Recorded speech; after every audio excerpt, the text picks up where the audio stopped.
कल्पना कीजिए एक ऐसी दुनिया की जहां न कोई नक्शा था, न कोई राजा का लिखा हुआ कानून, न कोई मंदिर की ऊंची दीवारें। फिर भी मनुष्य बढ़ रहा था, शहर उठ रहे थे, संगीत जन्म ले रहा था, लोहे की चमक हथियार बन रही थी और धरती पर इंसान का नाम दूर दूर तक फैल रहा था। ये वही पुरानी दुनिया थी जो महाप्रलय से पहले थी। बाहर से वह महान लग सकती थी, पर भीतर से वह टूट रही थी। खेत थे, पशु थे, परिवार थे, गीत थे, पर उनके नीचे एक गहरी दरार थी, पाप की दरार। यह कहानी केवल पानी की नहीं है, यह कहानी मनुष्य के दिल की है। यह कहानी उस पहली हिंसा की है जिसने भाई का खून बहाया। यह कहानी उस पहले शहर की है जिसे एक हत्यारे ने बनाया। यह कहानी उन लोगों की है जिन्होंने परमेश्वर को भुला दिया, और उन कुछ लोगों की भी है जिन्होंने अंधेरे में भी उसका नाम पुकारना नहीं छोड़ा। उत्पत्ति की पुस्तक हमें धीरे धीरे उस समय में ले जाती है जहां धरती भर गई थी अत्याचार से और हर सोच बुराई की ओर झुक गई थी। फिर भी उसी अंधेरे में एक व्यक्ति था, नूह। एक आदमी जो भीड़ जैसा नहीं था, एक घर जो दुनिया जैसा नहीं था, एक दरवाजा जो खुला था पर हमेशा खुला नहीं रहने वाला था। आज हम उसी संसार में प्रवेश करेंगे, एक ऐसे संसार में जो बहुत पुराना है, फिर भी हमारे समय से अजीब तरह से मिलता जुलता है। और जब यह यात्रा पूरी होगी तो शायद हमें समझ आए कि जल प्रलय की कहानी केवल बीते हुए दिनों की नहीं, बल्कि आज के मनुष्य के लिए भी एक चेतावनी, एक दर्पण और एक बुलाहट है। चैप्टर 1, आदम की संतान और टूटती हुई दुनिया। एदेन की वाटिका बहुत पीछे छूट चुकी थी।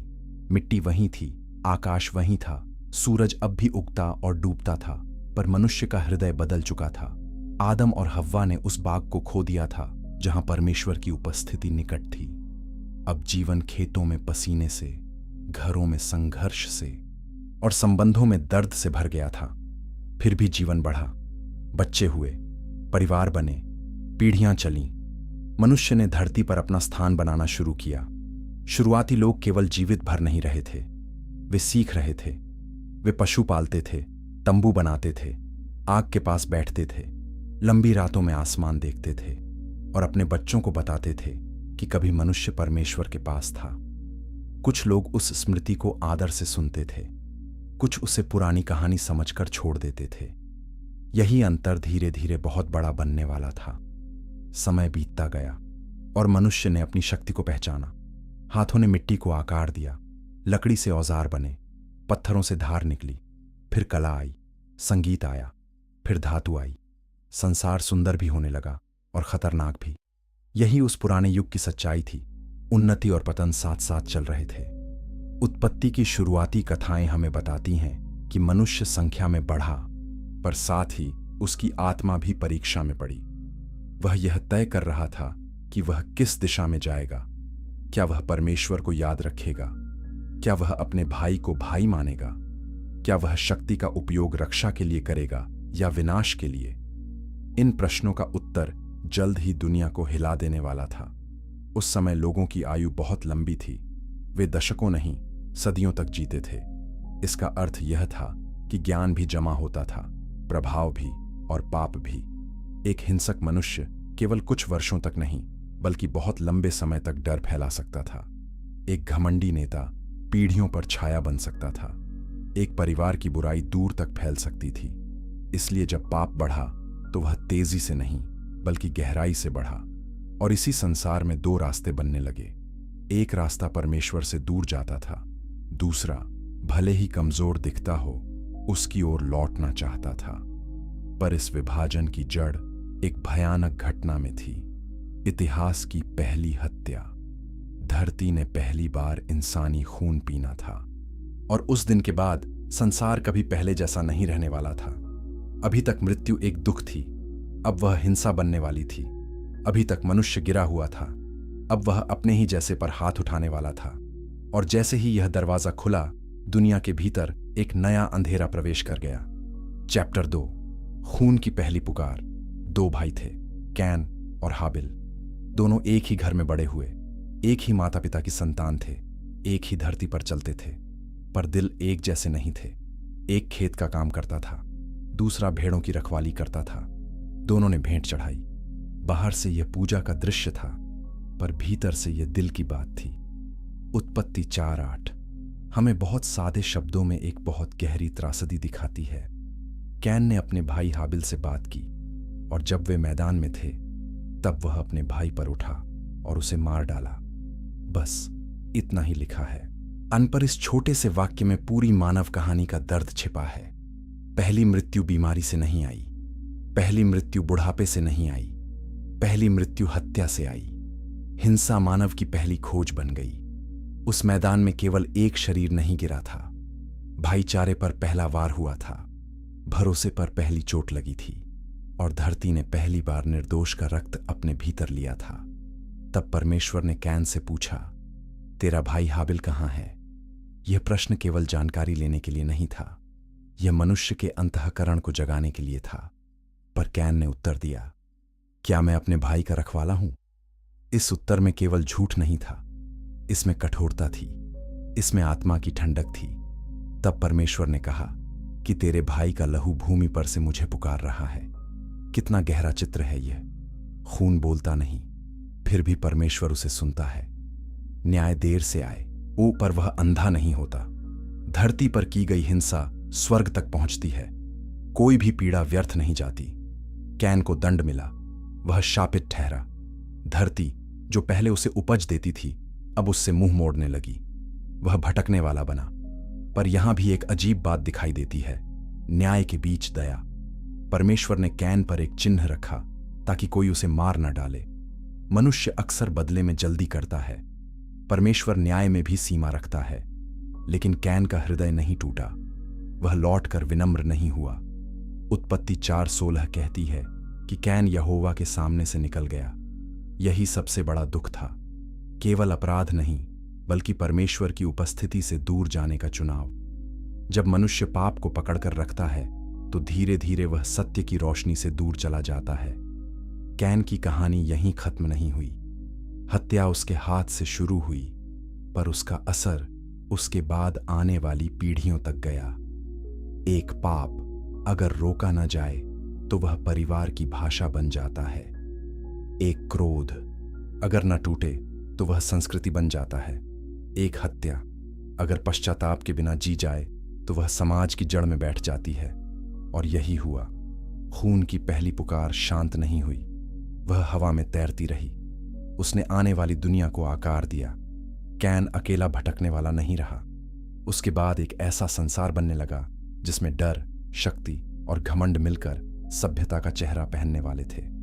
चैप्टर 3 हत्यारे का शहर कैन भटकता हुआ आदमी था, पर वह केवल भटका नहीं, उसने निर्माण भी किया। उत्पत्ति 4:17 बताती है कि उसने एक नगर बसाया और उसका नाम अपने पुत्र के नाम पर हनोक रखा। यह बात चौंकाती है। पहला शहर किसने बनाया? एक ऐसा आदमी जिसने अपने भाई का खून बहाया था। इसका अर्थ यह नहीं कि शहर बनाना पाप है। इसका अर्थ यह है कि सभ्यता केवल बाहर की तरक्की से पवित्र नहीं हो जाती। ईंटें चमक सकती हैं, पर नींव डर पर हो सकती है। कैन का शहर केवल घरों का समूह नहीं था, वह एक घोषणा था। मैं अपना संसार खुद बनाऊंगा, मैं सुरक्षा भी खुद बनाऊंगा, मैं नाम भी खुद कमाऊंगा। उसने परमेश्वर से दूर होकर स्थिरता बनाने की कोशिश की। यह मनुष्य की पुरानी आदत है। जब आत्मा बेचैन होती है तो वह पत्थर और दीवारों में स्थायित्व ढूंढती है। उस नगर में जीवन था। बच्चे दौड़ते होंगे, पशुओं की आवाज आती होगी, रात को आग जलती होगी, लोग अपने कौशल पर गर्व करते होंगे। पर याद रखिए, यही वंश आगे चलकर ऐसे लोगों को जन्म देता है जिनमें प्रतिभा भी है और कठोरता भी। उत्पत्ति 4:20 में जाबाल का नाम आता है, जो तंबुओं में रहने वालों और पशुपालकों का पूर्वज कहा गया। वह चालायमान जीवन की कला लेकर आया। खेतों से बाहर खुले मैदानों में झुंडों के साथ जीने का तरीका उसके द्वारा फैला। फिर उसका भाई यूबाल था, जिसे उत्पत्ति 4:21 वीणा और बांसुरी बजाने वालों का पूर्वज कहती है। संगीत जन्म ले रहा था। सोचिए, प्रलय से पहले की दुनिया में भी सुर थे, लय थी, गीत थे। मनुष्य का हृदय अभी पूरी तरह पत्थर नहीं हुआ था। वह धुन बना सकता था, वह सौंदर्य रच सकता था। पर वही परिवार एक और बेटे को जन्म देता है, तूबाल कैन। जिसे उत्पत्ति 4:22 गांव से और लोहे के औजार बनाने वाला कहती है। औजार खेत काट सकते थे, औजार घर भी बना सकते थे, और वही धातु हथियार भी बन सकती थी। यही उस संसार की गहरी विडंबना थी। संगीत और धातु, सुंदरता और शक्ति, कला और युद्ध सब एक ही परिवार में बढ़ रहे थे। मानव प्रतिभा चमक रही थी, पर उसका मार्ग शुद्ध नहीं था। जो हाथ वीणा छूते थे वही संसार तलवार की धार भी बना रहा था। फिर इस वंश में एक नाम और उठता है, लामेक। वह केवल एक व्यक्ति नहीं, एक चेतावनी है। वही हमें दिखाता है कि कैन का बीज अब कहां पहुंच चुका था। उसने 2 पत्नियां लीं। यह केवल परिवार की बात नहीं थी, यह सीमा तोड़ने की बात थी। उसने अपने बारे में एक कविता कही, और सोचिए, इतिहास की पहली दर्ज कविता प्रेम, करुणा या प्रार्थना की नहीं, बल्कि हिंसा के घमंड की थी। लामेक ने कहा कि मैंने एक जवान को अपने घायल करने के कारण मार डाला, और अगर कैन का पलटा 7 गुना था तो लामेक का 77 गुना होगा। यह केवल एक आदमी की डींग नहीं थी, यह एक संस्कृति की आवाज थी जो कह रही थी, हम बदला लेंगे और बढ़ा कर लेंगे। यहां हिंसा अब शर्म नहीं रही, वह गर्व बन गई। उस शहर में शायद बाजार थे, कला थी, शिल्प था, परिवार थे। बाहर से वह उन्नति थी, पर भीतर से मनुष्य अपने ही हाथों से अंधेरा गढ़ रहा था। और जब हिंसा गीत बनने लगे, तब न्याय का समय दूर नहीं रहता। चैप्टर 4। 2 वंश, 2 रास्ते। कैन का वंश आगे बढ़ रहा था, पर यही पूरी मानव कहानी नहीं थी। उत्पत्ति 4:25 में हम पढ़ते हैं कि आदम और हव्वा को एक और पुत्र हुआ, सेत। उसका जन्म केवल परिवार का विस्तार नहीं था, वह आशा की एक नई रेखा था। जहां कैन की राह परमेश्वर से दूर जाती दिखी, वहीं सेत की राह में फिर से भक्ति का स्वर सुनाई देता है। उत्पत्ति 4:26 कहती है कि उस समय लोग यहोवा का नाम लेकर पुकारने लगे। कितना सुंदर वाक्य है यह। जब दुनिया में हिंसा बढ़ रही थी, तब कुछ लोग थे जो अभी भी प्रार्थना करना जानते थे। जब एक वंश नाम, नगर और शक्ति बना रहा था, तब दूसरा वंश परमेश्वर के नाम को थामे हुए था। यही मानव इतिहास का छुपा हुआ युद्ध है। एक तरफ शक्ति, दूसरी तरफ समर्पण। एक तरफ अपने नाम की दीवार, दूसरी तरफ परमेश्वर के नाम की पुकार। उत्पत्ति 5 हमें एक लंबी वंशावली देती है। बहुतों के लिए यह केवल नामों की सूची लग सकती है, पर ध्यान से देखिए तो यह जीवन, मृत्यु और आशा की गंभीर धुन है। फलां इतने वर्ष जिया और उसके पुत्र पुत्रियां हुए और वह मर गया। यह पंक्ति बार बार आती है। इसमें अदन की खोई हुई दुनिया की गूंज है। मनुष्य जीता था, परिवार बनाता था, लंबी आयु पाता था, पर अंत में मृत्यु उसके दरवाजे पर आती थी। इसी वंश में एक अद्भुत व्यक्ति आता है, हनोक। उत्पत्ति 5:24 कहती है कि हनोक परमेश्वर के साथ साथ चलता था, फिर वह लोप हो गया क्योंकि परमेश्वर उसे उठा ले गया। यहां संसार की अंधेरी पृष्ठभूमि में एक उजली ज्योति चमकती है। हर कोई उस दिशा में नहीं जा रहा था जहां कैन गया था। एक मनुष्य था जो परमेश्वर के साथ चला। उसने केवल परमेश्वर के बारे में नहीं सुना, वह उसके साथ चला। हनोक की चाल धीमी, स्थिर और विश्वास से भरी होगी। उसके आसपास भी वही दुनिया थी, घमंडी मनुष्य, बढ़ती हुई हिंसा, परिवारों की जटिलता, शक्ति की लालसा। फिर भी उसने दूसरी राह चुनी। वह दिखाता है कि अंधेरे समय में भी पवित्रता असंभव नहीं होती।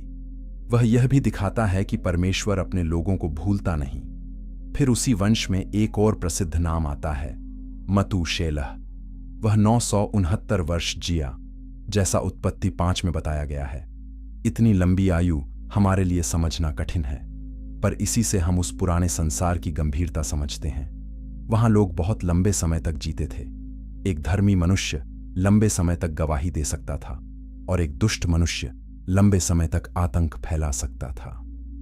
2 वंश साथ साथ बढ़ रहे थे। एक में प्रतिभा थी, पर नम्रता नहीं। दूसरे में प्रसिद्धि कम थी, पर स्मरण था। एक में शहर थे, दूसरे में वे लोग थे जो आकाश की ओर देखते थे। एक में शोर था, दूसरे में प्रार्थना थी। एक में मनुष्य अपने नाम को ऊंचा करता था, दूसरे में मनुष्य परमेश्वर के नाम को पुकारता था। लेकिन यह शांति लंबे समय तक नहीं रहने वाली थी, क्योंकि जो विभाजन अब तक दो रास्तों की तरह था, वह जल्द ही एक और भी गहरे संकट में बदलने वाला था। धरती पर केवल मनुष्य की बुराई ही नहीं बढ़ रही थी, कुछ और भी घट रहा था, कुछ ऐसा जिसने सृष्टि की सीमाओं को ही तोड़ दिया। चैप्टर 5। जब सीमाएं टूट गईं, उत्पत्ति 6:1 से 4 बाइबल के सबसे रहस्यमय और भयावह अंशों में से एक है। वहां लिखा है कि जब मनुष्य पृथ्वी पर बढ़ने लगे और उनकी बेटियां हुईं, तब परमेश्वर के पुत्रों ने मनुष्यों की बेटियों को देखा कि वे सुंदर हैं और वे उन्हें ले गए। फिर वहां नेफिलीम का उल्लेख आता है, बलवान, प्रसिद्ध और भय पैदा करने वाले पुरुष। इस पुराने वर्णन को समझते हुए बहुत लोगों ने अलग अलग विचार रखे हैं, पर जिस कहानी को हम यहां देख रहे हैं उसमें यह एक भयावह मिलावट की घटना है। स्वर्गीय सीमा का उल्लंघन हुआ। जो बेन एलोहीम कहे गए वे अपने स्थान से हटे। जैसा 2 पतरस 2:4 और यहूदा 1:6 याद दिलाते हैं, कुछ स्वर्गदूतों ने अपनी ठहराई हुई सीमा नहीं रखी और न्याय उनकी प्रतीक्षा करने लगा।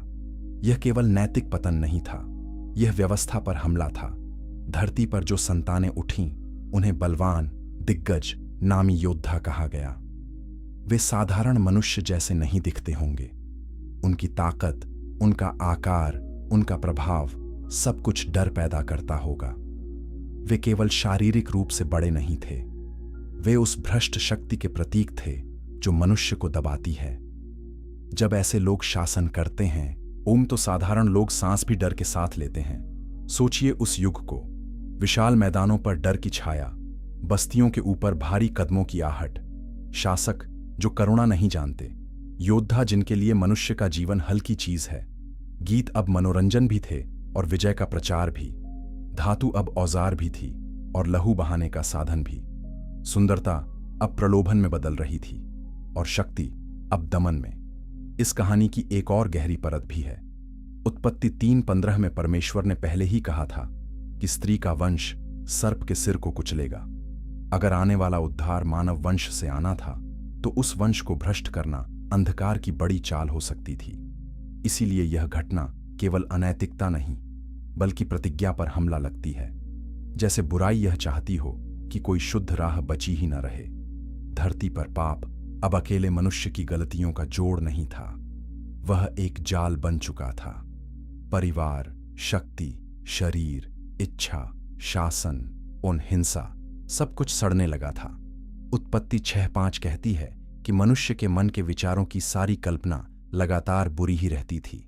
ध्यान दीजिए, कभी कभी नहीं, लगातार।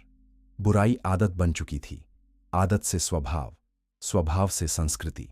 उत्पत्ति 6:11 से 12 कहती है कि पृथ्वी परमेश्वर की दृष्टि में बिगड़ गई थी और अत्याचार से भर गई थी। इसका अर्थ है कि हिंसा अब किसी कोने की चीज नहीं रही। वह हवा में थी, घरों में थी, मैदानों में थी, शासन में थी, शायद बाजार में थी, शायद उत्सव में भी। जब पूरा वातावरण दूषित हो जाए, तब धर्मी आदमी सांस भी बोझ के साथ लेता है। फिर भी पूरी धरती में कुछ पूरी तरह समाप्त नहीं हुआ था। सब कुछ अंधकार नहीं था। एक घर बचा था, एक नाम अभी भी परमेश्वर की आंखों में प्रिय था। जब सब सीमाएं टूट गईं, तब भी एक व्यक्ति था जिसने अपनी सीमा रखी। वही आगे इस कथा का केंद्र बनेगा। नूह। चैप्टर 6। परमेश्वर का दुख। हम अक्सर न्याय की बात करते हैं, पर इस कथा में न्याय से पहले एक और भावना आती है, दुख। उत्पत्ति 6:6 कहती है कि यहोवा मनुष्य को पृथ्वी पर बनाने से खेदित हुआ और वह अपने मन में अत्यंत दुखी हुआ। इन शब्दों को हल्के में नहीं पढ़ना चाहिए। यह क्रोध से पहले का करुण सत्य है। परमेश्वर ने जो बनाया था वह अच्छा था। अब वही मनुष्य उस भलाई को तोड़ चुका था। कल्पना कीजिए एक पिता को जो अपने बच्चों को हिंसा, घमंड और आत्मविनाश में गिरते देख रहा हो। ऐसा नहीं कि उसे पहले से कुछ पता ना हो, ऐसा नहीं कि वह अचानक हैरान हो गया हो, बल्कि यह कि जो वह देख रहा है वह उसके पवित्र हृदय को दुख पहुंचा रहा है। परमेश्वर ठंडा पत्थर नहीं है। वह देखता है, वह महसूस करता है, वह शोक करता है। धरती अत्याचार से भर गई थी। कमजोरों की पुकार उठती होगी, शक्तिशाली निर्दोषों को दबाते होंगे, परिवार टूटते होंगे, स्त्रियां और बच्चे भय में रहते होंगे, नेता अपने नाम का डंका बजाते होंगे, शरीर ताकतवर होंगे, उन पर आत्माएं अंधी। और इस सब के बीच शायद सामान्य लोग यह सोचते होंगे कि यही जीवन है, यही संसार है, यही चलन है। जब बुराई बहुत फैल जाती है तब कई लोग उसे सामान्य मानने लगते हैं, पर परमेश्वर के लिए वह सामान्य नहीं था। पाप केवल नियम तोड़ना नहीं है, पाप जीवन को विकृत करना है, पाप भाई को भाई न मानना है, पाप शक्ति को सेवा के बजाय अत्याचार बनाना है, पाप सृष्टि के उपहारों को झर में बदल देना है। इसलिए आने वाला न्याय अचानक बिजली की तरह नहीं था, वह लंबे धैर्य के बाद लिया गया निर्णय था। उत्पत्ति 6:13 में परमेश्वर ने कहा, सब प्राणियों का अंत मेरे सामने आ पहुंचा है, क्योंकि पृथ्वी उनके कारण अत्याचार से भर गई है। यह घोषणा डरावनी है पर न्यायपूर्ण भी। जब बुराई इतनी बढ़ जाए कि जीवन ही दम घुटने लगे, तब न्याय दया का रूप भी ले सकता है।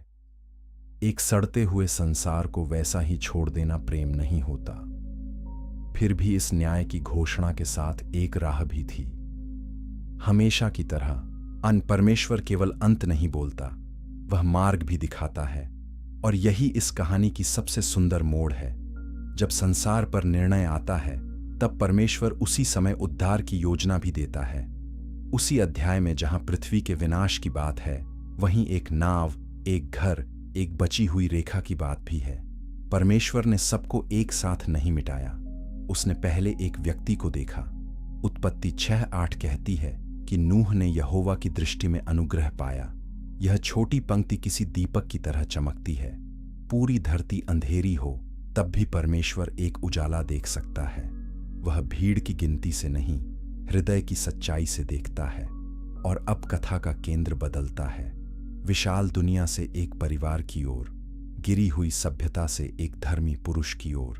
न्याय के तूफान से पहले हम उस व्यक्ति के पास पहुंचते हैं जिसका नाम आने वाले युगों तक विश्वास के साथ लिया जाएगा, नूह। चैप्टर 7, नूह। अंधेरे समय का धर्मी मनुष्य नूह किसी चमकदार महल में रहने वाला राजा नहीं था। वह युद्ध का नायक नहीं था। उसने अपना नाम हिंसा से बड़ा नहीं किया था। फिर भी वह अपने समय का सबसे महत्वपूर्ण मनुष्य बनने वाला था। उत्पत्ति 6:9 कहती है कि नूह धर्मी था, अपने समय के लोगों में खरा था और वह परमेश्वर के साथ चलता था। वहां खरा होने के लिए जिस भाव का उपयोग किया गया है उसे तमीम समझा जाता है, अर्थात पूरा, बिना टूटे, बिना दाग लगे, उस अर्थ में कि वह उस भ्रष्ट संसार जैसा नहीं बन गया था। इसका मतलब यह नहीं कि नूह कभी गलती नहीं करता था। इसका मतलब यह है कि उसका हृदय दिशा में सही था। वह उस धारा के साथ नहीं बहा जो पूरी दुनिया को घसीट रही थी। जब लोग पाप को सामान्य मान चुके थे, नूह ने उसे सामान्य नहीं माना। जब लोग ताकत को सर्वोच्च समझते थे, नूह ने परमेश्वर के वचन को बड़ा माना। जब लोग केवल आज देखते थे, नूह ने अदृश्य भविष्य पर विश्वास किया। उसके 3 पुत्र थे, शेम, हाम और येपेत। उसका परिवार एक छोटे से द्वीप की तरह था, चारों ओर अंधे समुद्र के बीच। यह आसान नहीं रहा होगा। बाहर की दुनिया हंसती होगी, पड़ोसी ताने मारते होंगे, बच्चे सवाल करते होंगे, हम ऐसे क्यों रहते हैं, हम दूसरों जैसे क्यों नहीं। धर्मी जीवन अक्सर शोर नहीं करता, पर उसका बोझ गहरा होता है। फिर परमेश्वर ने नूह से बात की। उसने उसे आने वाले जल प्रलय के बारे में बताया। उसने केवल खतरे की सूचना नहीं दी, उसने विस्तार से आदेश दिए। गॉफर वुड से एक विशाल जहाज बनाना था, भीतर कोठरियां बनानी थीं, उसे भीतर और बाहर राल से लीपना था। उसकी लंबाई 300 हाथ, चौड़ाई 50 हाथ और ऊंचाई 30 हाथ होनी थी। यह कोई छोटी नाव नहीं थी, यह सूखी जमीन पर खड़ा होने वाला एक चलता फिरता संसार था। कल्पना कीजिए जब नूह ने यह पहली बार सुना होगा। सामने सूखी धरती, ऊपर खुला आकाश, आसपास उपहास से भरी दुनिया और बीच में परमेश्वर का यह आदेश। बहुत लोग कहते यह असंभव है, पर विश्वास अक्सर वहीं शुरू होता है जहां मनुष्य की समझ रुक जाती है।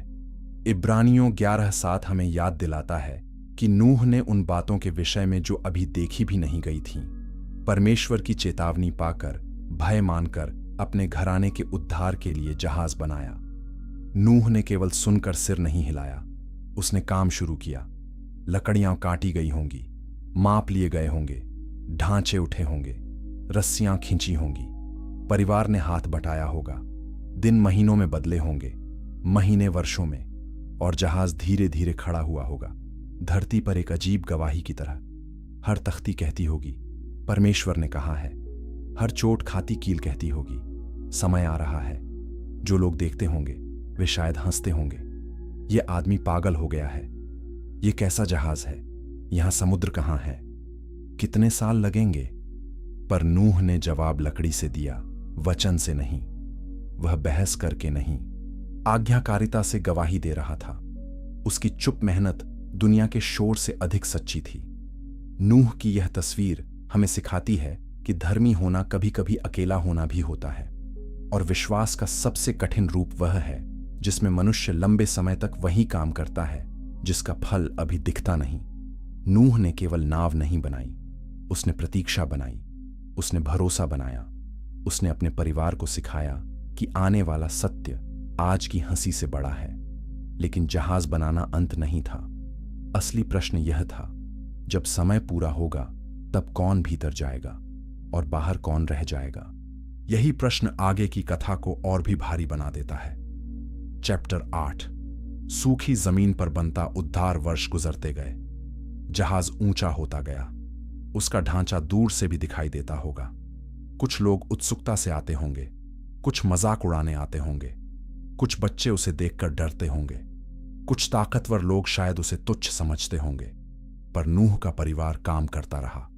हथेलियां कठोर हुईं, पीठ झुकी होगी, आंखों में थकान रही होगी, फिर भी वे चलते रहे। यह जहाज केवल लकड़ी का ढांचा नहीं था, वह एक संदेश था। वह कह रहा था कि परमेश्वर का धैर्य अभी खत्म नहीं हुआ, क्योंकि समय अभी दिया जा रहा है। हर दिन जब आकाश साफ रहता था, लोग सोचते होंगे कि नूह गलत है, पर हर साफ दिन नूह के लिए कृपा का एक और दिन था, एक और अवसर, एक और पुकार, एक और चेतावनी। कितनी बार नूह ने अपने पुत्रों को समझाया होगा कि यह काम व्यर्थ नहीं है। कितनी बार उसकी पत्नी ने घर का साहस बनाए रखा होगा। कितनी बार बाहर से आती हंसी भीतर चुभी होगी। पर विश्वास का काम यही है, जो परमेश्वर ने कहा है उसे तब भी थामे रखना जब दुनिया तुम्हें मूर्ख समझे। उत्पत्ति 6 और 7 का वर्णन हमें बताता है कि पशुओं को भी जहाज में लाया जाना था।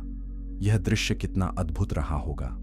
जंगलों से, मैदानों से, दूर घाटियों से जीव आते गए, कुछ जोड़े, कुछ अधिक, जैसा परमेश्वर ने ठहराया। नूह उन्हें बनाकर नहीं ला सकता था। वह उन्हें इकट्ठा करने की शक्ति अपने बल से नहीं रखता था। जहां मनुष्य की आज्ञाकारिता खत्म होती है, वहां परमेश्वर की व्यवस्था शुरू होती है। लोगों ने यह सब देखा होगा, फिर भी उनका दिल नहीं बदला। यही इस कथा का दुखद भाग है। चेतावनी हमेशा कमी में नहीं थी, समस्या दिल की कठोरता में थी। जैसे बाद में यीशु ने मत्ती 24:37 से 39 में कहा, जैसे नूह के दिन थे वैसे ही मनुष्य के पुत्र का आना होगा। लोग खाते पीते, ब्याह करते, जीवन चलते देखते रहे, जब तक जल प्रलय आकर सबको बहा न ले गया। ध्यान दीजिए, यीशु ने यह नहीं कहा कि वे सब खुले विद्रोही बनकर घूम रहे थे। उसने कहा कि वे अनजान रहे। खतरा यही है, सिर्फ दुष्टता नहीं बल्कि अनतैयारी। जहाज का हर कमरा तैयार किया गया, भोजन रखा गया, स्थान बांटे गए। शायद नूह रात को उस विशाल ढांचे में खड़ा होकर सोचता होगा, क्या सचमुच वह दिन पास है? और फिर वह परमेश्वर की कही बात को याद करता होगा। विश्वास भावना पर नहीं, वचन पर टिकता है। डर आए तो भी, थकान आए तो भी, प्रतीक्षा लंबी हो तो भी। यह जहाज हमें उद्धार की एक गहरी तस्वीर देता है। जैसे बाद में यूहन्ना 10:9 में यीशु कहते हैं, द्वार मैं हूं, यदि कोई मेरे द्वारा भीतर प्रवेश करे तो उद्धार पाएगा। नूह के दिनों में भी उद्धार कोई विचार नहीं, एक प्रवेश था, एक विशेष जगह, एक परमेश्वर द्वारा दिया गया मार्ग। सब रास्ते बराबर नहीं थे। उस समय एक ही जहाज था। धीरे धीरे वह दिन आया जब काम खत्म हुआ। लकड़ी अब और नहीं जोड़ी जानी थी। माप पूरे हो चुके थे, कोठरियां भरी जा चुकी थीं, जीव भीतर आ चुके थे, परिवार तैयार था। बाहर की दुनिया शायद अब भी अपनी ही रफ्तार में लगी थी, पर स्वर्ग की घड़ी ने समय पूरा घोषित कर दिया था। अब केवल एक ही बात शेष थी, दरवाजा। और जब किसी कहानी में दरवाजा बंद होने वाला हो, तब हवा भी भारी लगने लगती है। चैप्टर 9। जब परमेश्वर ने दरवाजा बंद किया, उत्पत्ति 7 का आरंभ उस गंभीर क्षण से होता है जब यहोवा नूह से कहता है, तू अपने सारे घराने समेत जहाज में प्रवेश कर। यह निमंत्रण भी है और चेतावनी भी। संसार के लिए समय समाप्त हो रहा था, पर नूह के घर के लिए अनुग्रह खुला हुआ था। यह किसी मनुष्य का बनाया अवसर नहीं था, यह परमेश्वर की ओर से दिया गया प्रवेश था। नूह, उसकी पत्नी, उसके 3 पुत्र और उनकी पत्नियां जहाज में गए। पशु भी अपने अपने प्रकार के अनुसार भीतर आए। बाहर शायद वही सूरज चमक रहा था, हवा शायद वैसी ही चल रही थी। धरती ने अभी कोई संकेत नहीं दिया था। यही अनतैयारी का धोखा होता है। संकट से ठीक पहले सब सामान्य दिख सकता है, और फिर एक छोटी पर बहुत गहरी पंक्ति आती है। उत्पत्ति 7:16 कहती है कि यहोवा ने उसे भीतर बंद कर दिया। दरवाजा नूह ने बंद नहीं किया, परमेश्वर ने किया। यह क्षण कांपने वाला है। जब तक दरवाजा खुला था, संभावना थी। एक बार जब परमेश्वर ने बंद कर दिया, तब बाहर खड़े लोग उसे अपने बल से नहीं खोल सकते थे। सोचिए उस पल को। भीतर अंधेरा सा, लकड़ी की गंध, पशुओं की आवाज, परिवार की धड़कनें। बाहर खुला संसार, लोगों की सामान्य चाल, शायद दूर से हंसी की आवाजें। और फिर एक अदृश्य हाथ ने इतिहास का सबसे भारी दरवाजा बंद कर दिया। उस ध्वनि में न्याय था, उस ध्वनि में सुरक्षा भी थी।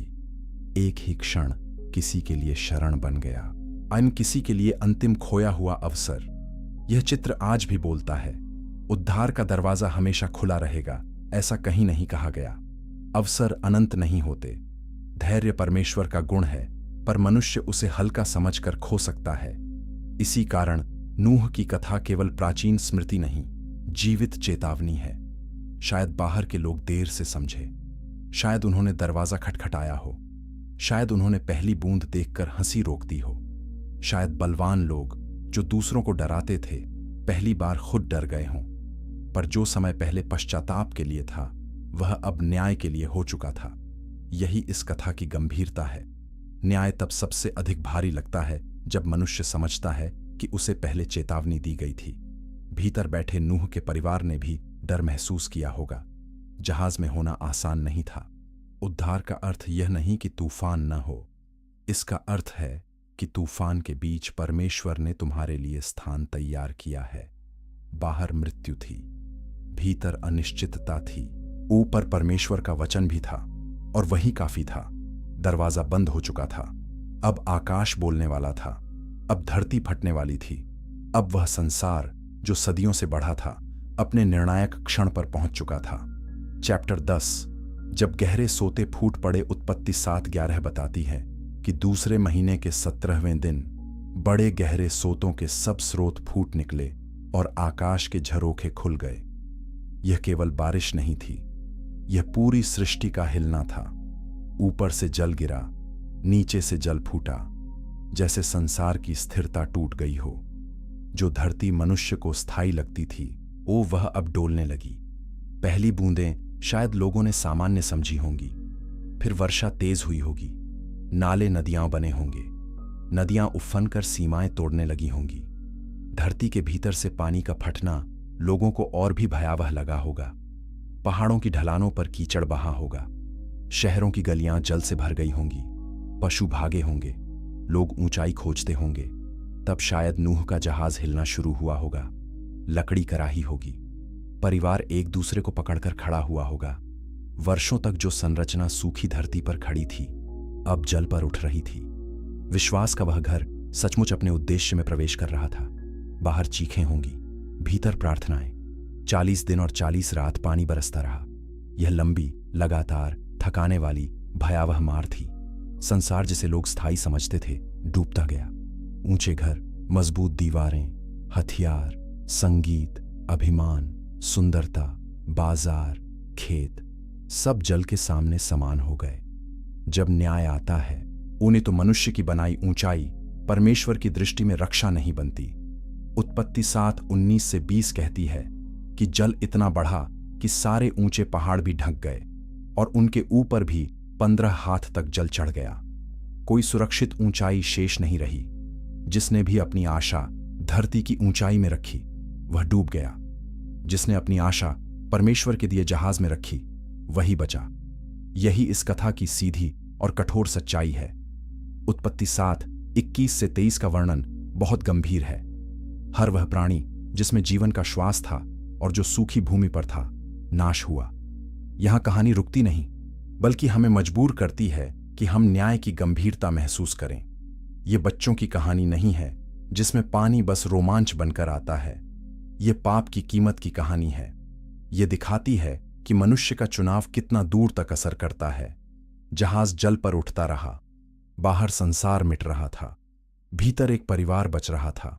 यह बचना भी बिना पीड़ा के नहीं था। नूह ने अवश्य उस दुनिया को याद किया होगा जहां उसने जीवन बिताया था, जो पड़ोसी थे, जो चेहरे जाने पहचाने थे, जो आवाजें वर्षों तक सुनी गई थीं। अब वे सब जल के नीचे जा रही थीं। उद्धार पाने वाला भी रो सकता है, न्याय देखने वाला धर्मी भी टूट सकता है, और फिर भी जहाज डूबा नहीं। क्यों? क्योंकि उसकी मजबूती केवल लकड़ी में नहीं थी। उसकी सच्ची सुरक्षा इस बात में थी कि उसका विचार परमेश्वर का था। अगर परमेश्वर किसी वस्तु को बचाने के लिए बनवाए, मान तो तूफान उसे नष्ट नहीं कर सकता। देर हो सकती है, हिलना हो सकता है, भय हो सकता है, पर अंत नहीं। जल ने पुराने संसार को ढक लिया। शोर थम गया, नगर डूब गए, मैदान गायब हो गए। इतिहास का एक युग समाप्त हो चुका था। अब कुछ समय तक केवल जल, आकाश और एक तैरता हुआ जहाज था, और उस जहाज में भविष्य बैठा हुआ था। चैप्टर 11। जल के ऊपर तैरती आशा। प्रलय का पहला भय बीत जाने के बाद एक और कठिन समय शुरू हुआ, प्रतीक्षा का समय। जब चारों ओर केवल जल हो, जब कोई पहाड़ न दिखे, कोई खेत न दिखे, कोई नगर न दिखे, तब मनुष्य के भीतर एक खालीपन उठता है। जहाज में बैठे नूह और उसका परिवार केवल जीवित नहीं थे, वे शोक, आशा और अनिश्चितता के बीच जी रहे थे। दिन गुजरते गए, रातें लंबी लगती होंगी। लकड़ी की दीवारों के भीतर पशुओं की देखभाल, भोजन का बांटना, सीमित जगह में रहना, तूफानी हिलावट, फिर भारी सन्नाटा। यह आसान जीवन नहीं था। उद्धार मिल जाने के बाद भी धैर्य चाहिए होता है। कई लोग सोचते हैं कि अगर परमेश्वर बचाएगा तो सब तुरंत सरल हो जाएगा, पर अक्सर वह हमें बचाकर एक ऐसे मार्ग पर रखता है जहां विश्वास को और गहरा होना होता है। फिर उत्पत्ति 8:1 कोमल और शक्तिशाली वाक्य कहती है, परमेश्वर ने नूह को स्मरण किया। इसका मतलब यह नहीं कि वह पहले भूल गया था। इसका मतलब यह है कि अब उसने अपनी प्रतिज्ञा के अगले चरण को कार्य में लाना शुरू किया। जब बाइबल कहती है कि परमेश्वर ने स्मरण किया, तो वह क्रिया की ओर बढ़ता हुआ प्रेम दिखाती है। जल के बीच, सन्नाटे के बीच, मानव शोक के बीच परमेश्वर सक्रिय था। उसने पवन चलाई, जल घटना शुरू हुआ, गहरे सोतों का उफान रुका, आकाश के झरोखे बंद हुए। धीरे धीरे, बहुत धीरे धीरे पृथ्वी फिर अपना चेहरा दिखाने लगी। यह तुरंत नहीं हुआ। इससे हमें यह सीख मिलती है कि परमेश्वर के उत्तर कई बार अचानक नहीं, बल्कि क्रम से आते हैं। सुबह धीरे धीरे फैलती है, अंधकार एकदम नहीं जाता, पर जब वह हटना शुरू होता है तो रोशनी निश्चित होती है। जहाज आखिर अरारात के पर्वतों पर ठहरा। सोचिए वह क्षण। हिलता हुआ घर पहली बार स्थिर हुआ होगा, पर अभी भी बाहर निकलने का समय नहीं था। नूह ने खिड़की खोली, उसने कौवा छोड़ा, फिर कबूतर छोड़ा। कबूतर लौट आया क्योंकि उसे ठहरने की जगह नहीं मिली। कुछ दिन बाद फिर छोड़ा गया और वह अपनी चोंच में जैतून का पत्ता लेकर लौटा। वह छोटा पत्ता केवल पौधे का चिन्ह नहीं था, वह नई शुरुआत का संकेत था। कुछ और समय बीता, फिर कबूतर गया और लौटकर नहीं आया। अब पृथ्वी जीवन के लिए तैयार हो रही थी। नूह की आंखों में उस समय कैसी चमक आई होगी। इतने लंबे अंधकार के बाद एक पत्ता, एक उड़ान, एक न लौटने वाला पक्षी, ये सब आशा के छोटे छोटे दीपक बन गए। पर ध्यान दीजिए, नूह ने उतावली नहीं की। उसने केवल संकेत देखकर अपने मन से दरवाजा नहीं खोला। वह तब तक रुका जब तक परमेश्वर ने कहा कि बाहर निकलो। यह आज्ञाकारिता का एक और रूप है। जहाज बनाते समय उसने आज्ञा मानी, भीतर रहते समय भी वही किया। कई लोग संकट में परमेश्वर पर भरोसा करते हैं, पर राहत मिलते ही अपने मन से चलने लगते हैं। नूह ऐसा नहीं था। जब वे बाहर निकले होंगे तो पृथ्वी पहचान में नहीं आती होगी। हवा साफ होगी पर भारी भी, मिट्टी गीली होगी। संसार शांत होगा, इतना शांत कि जैसे धरती खुद शोक में हो। पर इसी मौन में एक नई शुरुआत छिपी थी। और नूह की पहली प्रतिक्रिया क्या थी? शहर बनाना नहीं, नाम खड़ा करना नहीं, उसने पहले वेदी बनाई। चैप्टर 12, इंद्रधनुष की शपथ और आने वाले दिनों की चेतावनी। उत्पत्ति 8:20 कहती है कि नूह ने यहोवा के लिए एक वेदी बनाई। यह कितना गहरा अंतर है कैन और नूह के बीच। कैन ने शहर बनाया, नूह ने वेदी बनाई। एक ने अपने नाम का संसार खड़ा किया, दूसरे ने पहले परमेश्वर को सम्मान दिया। प्रलय के बाद की पहली महान मानवीय क्रिया निर्माण नहीं, उपासना थी। वेदी के धुएं में धन्यवाद था, उसमें भय के बाद राहत थी, उसमें जीवित बच जाने का विनम्र आंसू था, उसमें यह स्वीकार था कि जीवन फिर से परमेश्वर का दान है। यह वही हृदय है जिसे स्वर्ग पसंद करता है। पहले धन्यवाद, फिर आगे का रास्ता। तब परमेश्वर ने वाचा बांधी। उत्पत्ति 9:11 में वह कहता है कि फिर कभी ऐसा नहीं होगा कि सब प्राणी जल प्रलय से नाश किए जाएं। और उसने आकाश में धनुष रखा, इंद्रधनुष। इब्रानी में केशेत वही शब्द है जो युद्ध के धनुष के लिए भी आता है। जैसे परमेश्वर अपना धनुष आकाश में टांग कर कह रहा हो कि इस प्रकार का वैश्विक जल न्याय फिर नहीं दोहराया जाएगा। यह केवल रंगों का दृश्य नहीं, दया का निशान था। जब पहली बार बादलों के बीच रंग फैले होंगे, नूह और उसका परिवार शायद बहुत देर तक उन्हें देखते रहे होंगे। प्रलय से गुजरे लोगों के लिए बारिश अब कभी साधारण नहीं रह सकती थी। हर बादल उन्हें स्मरण दिलाता होगा, पर हर इंद्रधनुष उन्हें यह भी कहता होगा, न्याय के ऊपर दया की बात भी लिखी गई है। फिर भी कहानी यहां किसी परिपूर्ण धरती पर खत्म नहीं होती। पाप जल में डूबा नहीं था, पाप मनुष्य के दिल में अभी भी था। आगे चलकर नूह के परिवार में भी कमजोरी दिखाई देती है। फिर बाबेल की मीनार उठती है। इसका अर्थ यह है कि जल प्रलय ने संसार को रीसेट किया, पर मनुष्य के भीतर के घाव को पूरी तरह मिटाया नहीं। हमें केवल नया आरंभ नहीं चाहिए था, हमें नया हृदय चाहिए था। यही कारण है कि नूह की कहानी आगे की बाइबिल की ओर भी इशारा करती है। जिस प्रकार एक दरवाजा था, वैसे ही यीशु यूहन्ना 10:9 में कहते हैं कि मैं द्वार हूं। जिस प्रकार न्याय आने से पहले एक शरण दी गई, वैसे ही मसीह में उद्धार का निमंत्रण दिया गया। जिस प्रकार लोग नूह के दिनों में सामान्य जीवन में लगे रहे और तैयार न हुए, वैसे ही यीशु मत्ती 24:37 से 39 में चेतावनी देते हैं कि मनुष्य का पुत्र भी ऐसे ही समय आएगा। ध्यान दीजिए, समस्या केवल खुली बगावत नहीं थी। समस्या यह थी कि लोग समझ नहीं पाए। वे व्यस्त थे, वे लगे हुए थे, वे अपने कल में इतने डूबे थे कि परमेश्वर की आवाज को हल्का समझ बैठे। यही चेतावनी आज के लिए भी है। जब संसार तेज हो, शोर से भरा हो, मनोरंजन और शक्ति से चमकता हो, तब आत्मा सो सकती है। नूह की कहानी हमें जगाने आती है। उस पुराने संसार में हिंसा पहली खोज बनी, शहर गर्व से बना, संगीत और हथियार एक साथ बढ़े, दैत्याकार शक्ति ने मनुष्य को डराया, धरती अत्याचार से भर गई, परमेश्वर दुखी हुआ, न्याय आया, एक घर बचा, एक वेदी उठी, एक धनुष चमका और फिर इतिहास आगे बढ़ गया, उद्धारकर्ता की प्रतीक्षा करते हुए। इसलिए नूह की कथा केवल पानी की स्मृति नहीं, यह एक प्रश्न है। जब संसार बहक जाए तब तुम किसके साथ चलोगे? क्या तुम भीड़ के शोर के साथ जाओगे या परमेश्वर के वचन के साथ? क्या तुम शहर पहले बनाओगे या वेदी? क्या तुम खुले दरवाजे को हल्का समझोगे या भीतर प्रवेश करोगे? आकाश में इंद्रधनुष आज भी दिखाई देता है।